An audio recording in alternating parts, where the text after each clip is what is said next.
एक धार्मिक कथा के अनुसार माँ पार्वती ने भगवान शिव को पाने के लिए कठोर तपस्या की थी। हजारों वर्षों तक चली इस कठोर तपस्या के फल स्वरूप माँ पार्वती ने शिव जी को तो पा लिया, पर तप के प्रभाव से वह खुद सांवली पड़ गई। क्रोध में एक दिन शिव जी ने माँ पार्वती को काली कह दिया। यह बात माँ पार्वती को इतनी बुरी लग गई कि उन्होंने कैलाश त्याग दिया और वन गमन किया।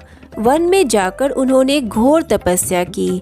उनकी इस कठिन तपस्या के दौरान वहाँ एक भूखा शेर उनका भक्षण करने के इरादे से आ गया, लेकिन तपस्या में लीन माँ पार्वती को देखकर वह शेर चमत्कारिक रूप से वहीं रुक गया और माँ पार्वती के सामने बैठ गया और उन्हें निहारता रहा। माँ पार्वती ने तो हठ ले ली थी कि जब तक वह रूपवान नहीं हो जाएगी तब तक तप करती ही रहेगी। शेर भी भूखा प्यासा उनके सामने बरसों तक बैठा रहा। अंत में शिव जी प्रकट हुए और माँ पार्वती को गौरी होने का वरदान देकर अंतर्ध्यान हो गए।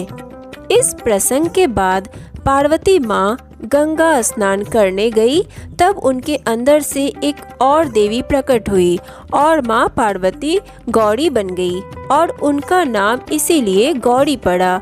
और दूसरी देवी जिनका स्वरूप श्याम था, उन्हें कौशिकी नाम से जाना गया। स्नान संपन्न करने के उपरांत जब माँ पार्वती वापस लौट रही थी, तब उन्होंने देखा कि वहाँ एक शेर बैठा है जो उनकी और बड़े ध्यान से देखे जा रहा था।